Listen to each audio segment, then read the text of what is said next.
Allah Subhanahu wa taala berfirman dalam Al-Qur'an, A'udzubillahi minasyaitonirrajim.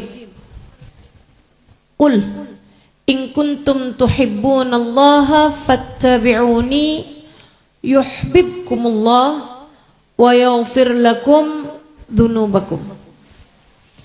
Sampaikan kepada umatmu wahai Nabi Muhammad, in kuntum tuhibbunallah, jika kalian mencintai Allah, maka tanda cinta tersebut adalah fattabi'uni, ikutilah jalanku, ikutilah sunnahku, yuhibbukumullah, maka kalian akan dicinta oleh Allah, wa yaghfir lakum dzunubakum, dan akan diampuni dosa-dosa kalian oleh Allah.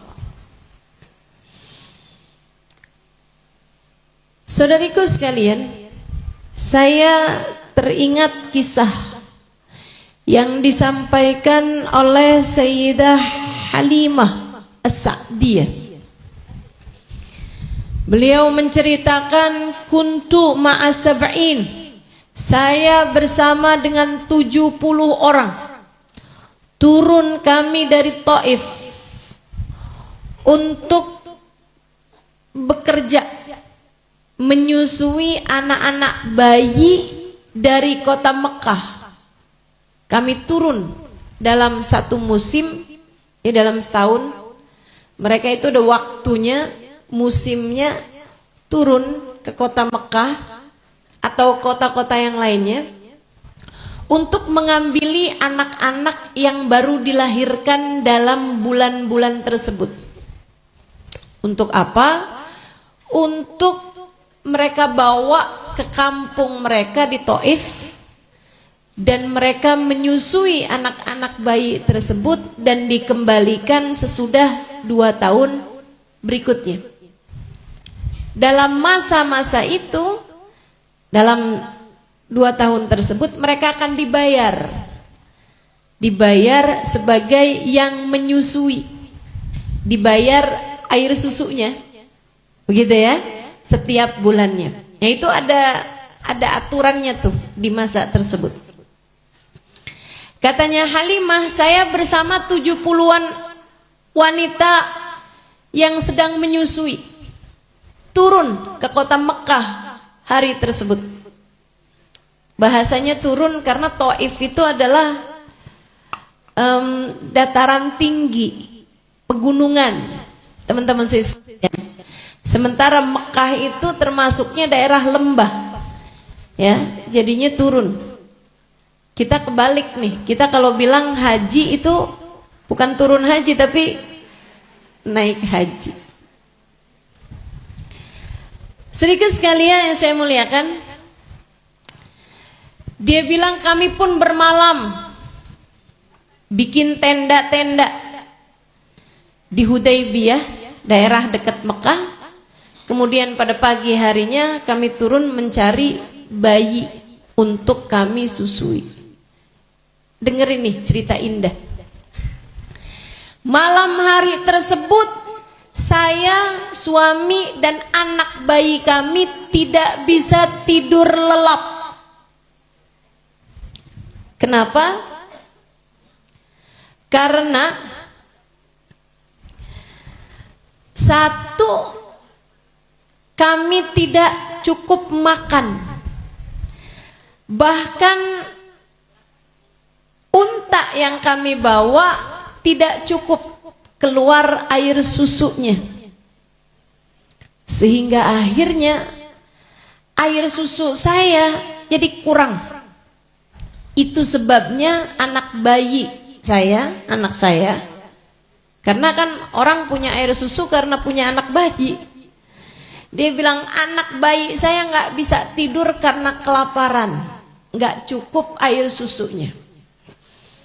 Kok pergi juga? Ya justru berharap besok kami mendapatkan anak bayi, kami bisa dapat DP-nya, uang mukanya, pembayarannya. Dengannya kami belikan makanan dan kami belikan rumput yang banyak untuk bisa makanan unta kami jadi makanan unta kami pun bisa mendapatkan cukup air susu unta, dan kami pun juga bisa cukup dapat makanan, sehingga akhirnya air susu saya bisa jadi banyak. Itu harapan kami semuanya. Kami pun juga bisa bawa uang untuk makan keluarga kami yang ada di Taif. Dia bilang saya turun ke sana, ke Mekah, langsung tanya, ada anak bayi nggak nih yang bisa kami susui? Nama pertama yang kami dengar adalah Muhammad putra Abdullah. Datanglah ke rumah Aminah ibunya. Saya pun datang ke sana. Begitu nyampe di pintu, Aminah udah langsung ngabarin, maaf, saya ini janda. Bapak anak ini sudah meninggal dunia. Begitu dapat kabar semacam itu, saya pun mengurungkan niat, nggak jadi mau nyusuin. Karena kalau bapaknya nggak ada, siapa yang mau bayar? Jadi saya pun menolaknya. Saya pergi ke ibu-ibu yang lain, ternyata semua yang punya bayi sudah pada diambilin bayinya tersebut oleh teman-teman saya. Pulang nih saya, saat sore ke tenda kami, ketemu sama suami saya Abu Du'eb. Dalam kondisi semua teman-teman saya udah pada punya bayi yang mau disusuin. Subhanallah ya. Jadi Nabi Muhammad itu, Bu, sudah ditolak dari sejak kecil. Subhanallah kan. Kamu tuh jangan salah. Kalau kamu ditolak oleh seseorang atau oleh sesuatu, saya nyari kerjaan ditolak, misalnya melamar anak orang ditolak misalnya, atau nih yang merasa cintanya ditolak. Kamu jangan salah, terkadang itu bukanlah sebuah penolakan, justru malah sedang terjadi pemilihan, sedang terjadi sensor. Terkadang kamu ditolak oleh sesuatu atau oleh seseorang adalah karena Allah hendak memilihkanmu dengan yang terbaik, atau menggantikanmu dengan yang lebih baik. Saudara sekalian, Halimah kemudian bilang sama suaminya, ya ampun, gak enak banget ini. Emang beneran tuh Halimah, kamu gak dapat bayinya? Katanya suaminya. Semua bayi yang saya samperin ibunya, semuanya udah pada diambilin sama teman-teman kita. Ini nasib kita sial banget nih hari. Satu-satunya bayi yang saya samperin yang belum dapat ibu susu itu adalah Aminah. Anaknya bernama Muhammad, putranya Abdullah. Karena dia suaminya udah meninggal. Jadi kan kalau suaminya udah meninggal, siapa yang membayar kita? Iya sih. Tapi gimana ya Halimah? Kayak gak enak banget kita pulang gak bawa bayi. Apa diambil aja nih? Ambil aja deh. La'allahu nismatan mubarakah. Nih teman-teman, simak baik-baik nih. Nabi sempat ditolak seperti yang tadi saya sampaikan. Tapi kenapa kemudian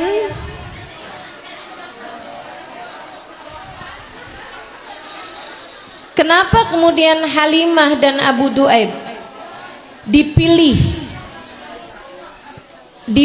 oleh Allah Subhanahu wa taala sebagai yang tertulis dalam sejarah ibu susu, bapak susu, keluarga susunya Nabi besar Muhammad sallallahu alaihi wasallam? Sebabnya adalah karena nih teman-teman saudara sekalian, ucapannya Abu Du'aib dan ucapannya Halimah, la'allahu nismatan mubarakah. Siapa tahu Nabi Muhammad, siapa tahu anak ini, yaitu bayinya Nabi kita Muhammad sallallahu alaihi wasallam, nismatan mubarakah, seseorang yang membawa keberkahan.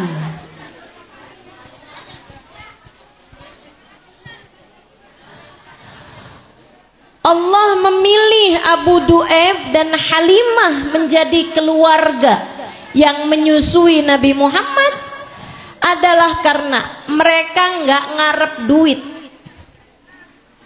Mereka nggak ngarep duit, teman-teman. Mereka udah paham dari awal bahwasanya mereka dengan menyusui bayi Muhammad nggak bisa dapat duit. Bapaknya udah meninggal kok. Mereka nggak bilang, ya udah deh, Halimah kita susuin aja bayi Muhammad, siapa tahu ada warisannya. Nggak gitu. Nggak ngarep warisan. Nggak ngarep siapa tahu ntar kakeknya yang bayar, atau siapa tahu ntar pamannya yang bayar, atau nanti kita jebak aja, kalau udah kita susuin juga mau nggak mau kan dibayar juga, ntar bilnya belakangan misalnya gitu, tagihannya belakangan gitu. Enggak gitu. Mereka dari sejak awal yang mereka bilang adalah la'allahu nismatan mubarakah. Dari sejak awal mereka itu nggak ngarep sesuatu yang lain, apalagi sesuatu yang duniawi, tapi yang mereka harapkan adalah la'allahu nismatan mubarakah. Siapa tahu anak ini adalah anak yang membawa keberkahan, berkah yang mereka cari dari Nabi Muhammad. Dan saya kasih tahu, tidak ada siapapun yang lebih bisa mendatangkan keberkahan dari Nabi Muhammad. Ini temanya nih kan, hidupkan sunnah maka hidupmu akan mendapatkan keberkahan. Gimana tadi judulnya? Hidupkan sunnah Rasulullah meraih keberkahan. Hidupkan sunnah raih keberkahan. Kan begitu? Nggak ada yang lebih bisa mendatangkan keberkahan daripada baginda kita Nabi besar Muhammad. Bu, karena dari awal Halimah niatnya bukan mau duit, makanya Allah pilih kamu kayak begitu. Kamu dalam hidup kamu nih hati-hati meniat. Kalau dari awal niat kamu adalah urusan duit, bisa jadi kamu dapat duitnya, bisa jadi enggak. Tapi yang pasti kamu enggak akan dapat berkah. Dan Bu, kalau bicara duit itu bisa didapat dari berbagai macam cara, tapi berkah adanya cuman dari Allah Subhanahu wa taala. Yang ngasih berkah tuh cuma Allah. Ustazah, bicara berkah, apa sih berkah? Nih saya kasih tahu dulu. Apa itu berkah? Kita kan sering banget nih nyari berkah. Betul nggak? Saudaraku sekalian saya muliakan, apa itu berkah? Berkah ai ziyadatul khair. Berkah adalah tambahnya kebaikan. Nih Bu nih, umur itu nggak penting panjang Bu, tapi yang penting berkah.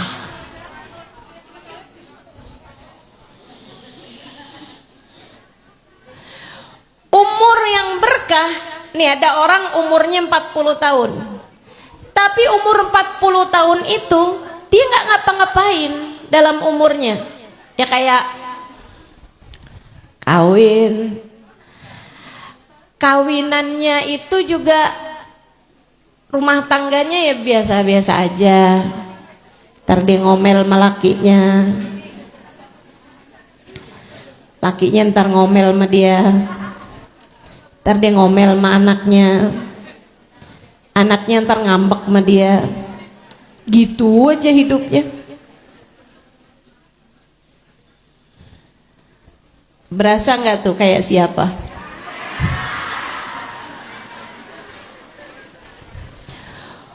Umurnya udah 40 tahun tapi kayak nggak ngapa-ngapain dalam hidup gitu. Saudaraku sekalian yang saya muliakan, kalau tanyain ibadah yang istiqomah cuman sholat fardu doang. Tahajud istiqomah apa enggak? Kadang-kadang. Kadang-kadangnya gimana? Kadang-kadang tahajud 30 hari libur. Panjang bener liburnya. Saudaraku sekalian yang saya muliakan, hidup enggak berkah. Jangan sampai hidup kamu kayak begitu. Umur itu, Bu, umur tuh nggak penting panjang, penting berkah. Ibu-ibu sekalian, tahukah kamu wanita paling mulia dalam Islam bernama Fatimah bintun Nabi sallallahu alaihi wasallam, putrinya Nabi Muhammad sallallahu alaihi wasallam. Innaki ya Fatimah sayyidah nisa ahlil jannah, sesungguhnya engkau wahai Fatimah pemimpin wanita surga. Bu, umurnya waktu meninggal dunia hanya 29 tahun saja. 29 tahun umurnya waktu meninggal dunia, tapi berkah, usia yang berkah. Sehingga 29 tahun tapi menorehkan sejarah yang sangat indah. Ahli ibadah, perempuan paling dicinta dan mencintai Nabi Muhammad, ibu yang paling solehah, anak yang paling berbakti. Tuh umur berkah. Yang perlunya adalah badan yang berkah. Badan, Ibu ya, badan yang nih berkah tuh badan gak yang kayak gimana? Besar. Badan yang kalau diajak taat gampang, tapi diajakin maksiat susah. Tuh berarti badannya berkah. Ibu-ibu saudaraku sekalian, anak kamu punya keluarga, itu Bu nggak penting banyak, yang penting berkah. Kamu punya suami nggak penting banyak,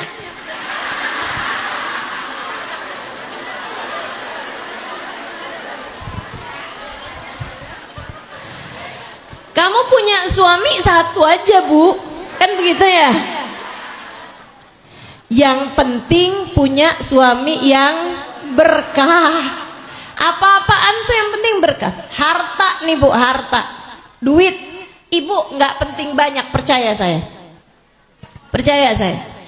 Duit tuh Bu nggak penting banyak, yang penting berkah.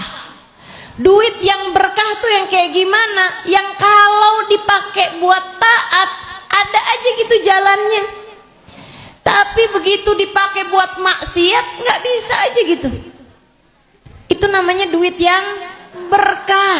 Ibu-ibu sekalian, dipakai buat hadir majelis ada, dipakai buat bahkan nyumbang majelis ada, dipakai buat sedekah ada, dipakai buat bantu keluarga ada, dipakai buat berangkat umroh ada.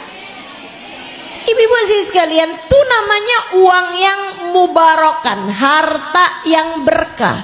Dipakai buat nyekolahin anak ada, dipakai buat biayain pendidikan anak kita ada, dipakai buat nyenengin anak ada.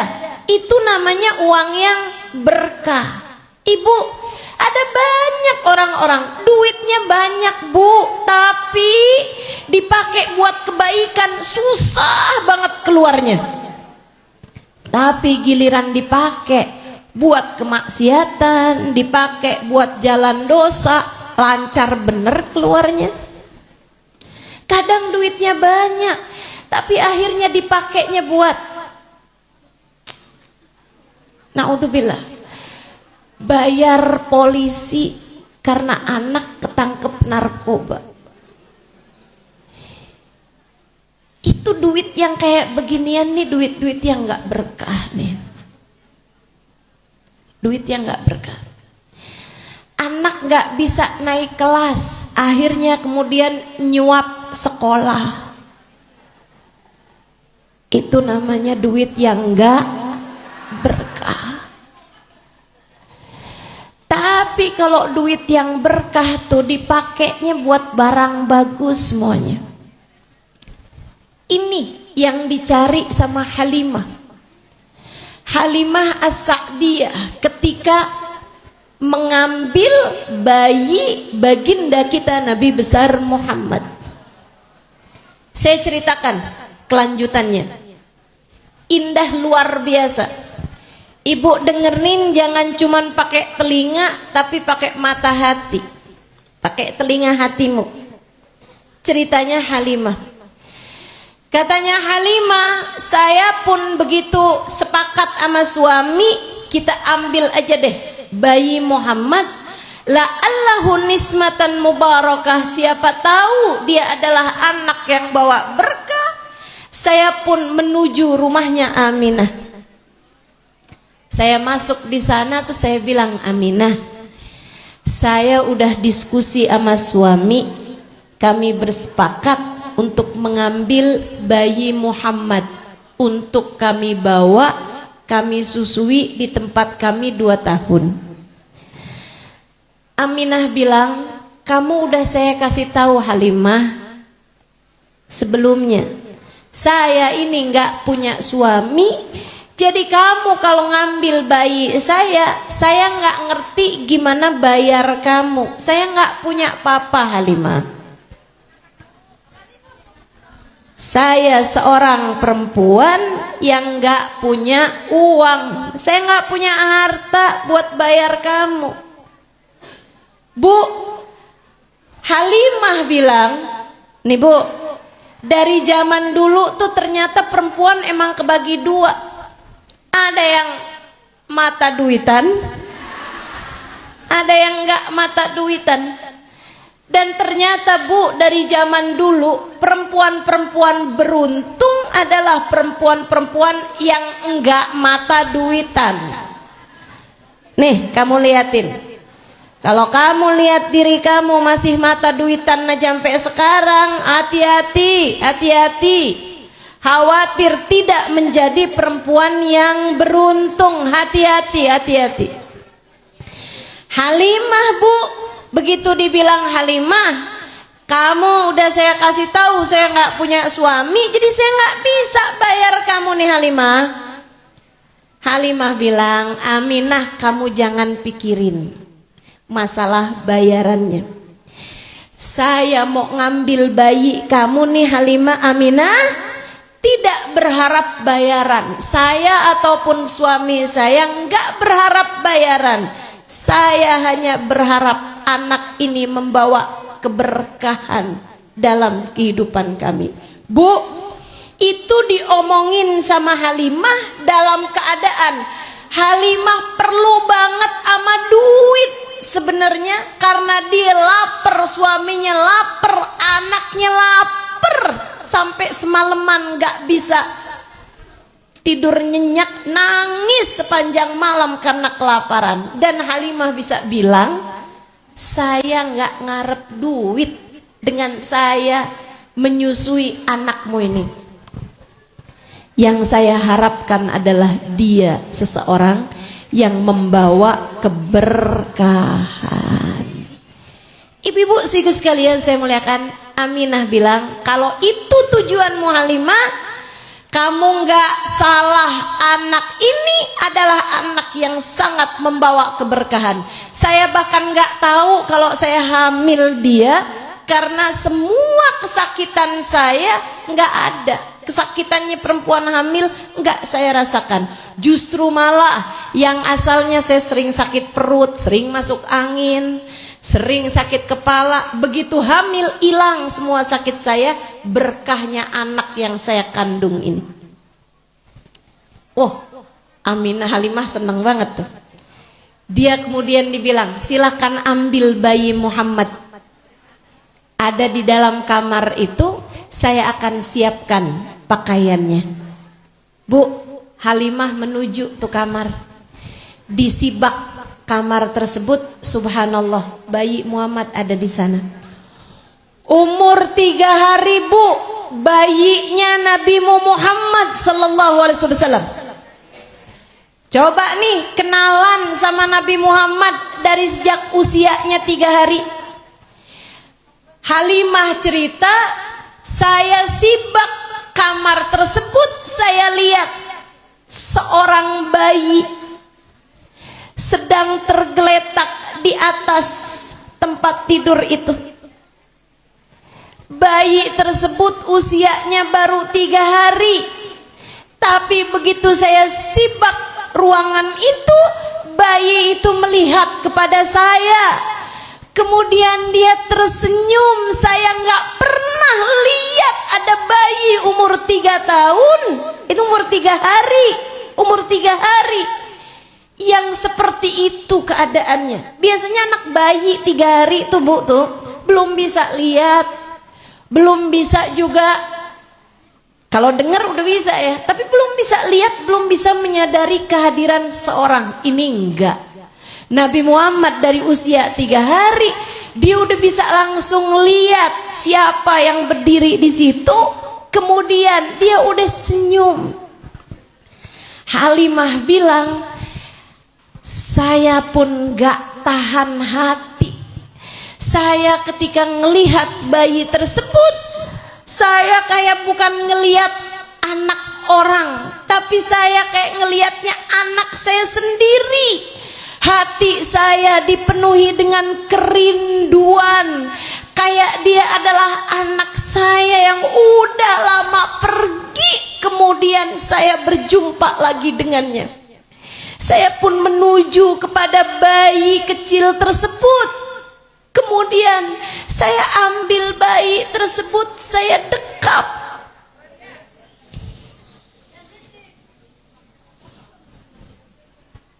Bayi itu saya dekap dalam pelukan saya.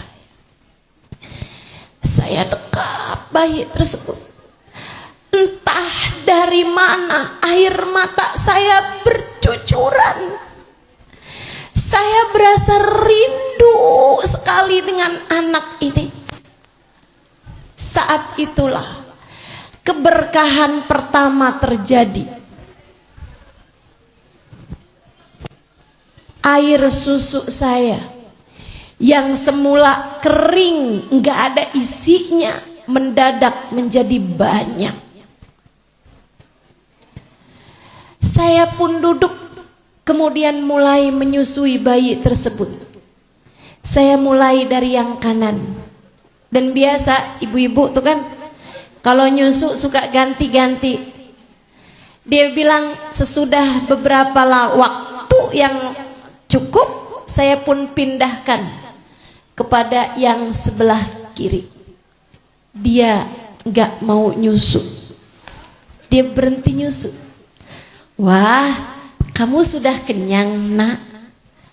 Saya pindahkan lagi ke sebelah kanan, dia mau nyusu lagi. Loh, kamu masih lapar ternyata. Saya pindahkan lagi ke sebelah kiri, dia berhenti nyusu. Dia hanya mau dari yang kanan ternyata. Belakangan saya baru ngerti rupanya bayi kecil ini sudah mengerti berbagi. Ia menyisakan yang kiri untuk saudaranya yang ada di tenda, anak saya sendiri. Ibu-ibu sekalian, dibawa sama Halimah menuju ke tenda. Subhanallah, begitu ada di tenda, untanya meringkik. Untanya mengembik, mengunta. Apa ya suaranya unta atau apa?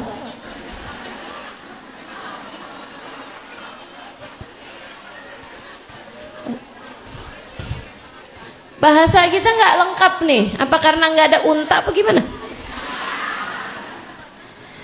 Meringkik bukan kuda ya. Mengembik bukan kambing. Apa nih? mengaum. Bersuara untanya. Akhirnya suami saya keluar menuju ke unta tersebut, ada apa gitu. Ternyata air susunya mendadak banyak. Suami saya langsung memerah air susu tersebut. Kami minum air susu unta tersebut sampai kenyang. Dia bilang, subhanallah, ternyata bayi Muhammad memang segitu memberi keberkahannya. Besok paginya kami pun pulang bersama dengan 70 perempuan-perempuan yang sudah bawa bayi masing-masing. Suami saya ama bawa anak saya naik untanya, sementara saya bersama dengan bayi Muhammad naik keledai. Dia bilang, keledai yang saya naiki kemarinan itu paling belakang karena udah paling lemah. Keledainya itu paling lemes lagi tuh, paling lemah. Dia bilang, begitu saya bawa bayi Muhammad bersama dengan saya dalam gendongan saya, keledainya tiba-tiba ngebut. Sampai teman-teman saya tuh pada teriak-teriak, Halimah keburu beli keledai yang baru. Saya bilang, enggak, ini keledai yang kemarin. Mana mungkin, yang kemarin kan paling belakang, sekarang kok bisa kayak begitu? Iya nih, saya sendiri lagi aneh nih. Begitu ada bayi Nabi kita Muhammad sallallahu alaihi wasallam, semua menjadi penuh dengan keberkahan. Inti yang mau saya sampaikan kepadamu ini adalah bahwa kamu kalau kepengen hidupmu penuh dengan keberkahan, hadirkan Nabi Muhammad sallallahu alaihi wasallam dalam kehidupanmu.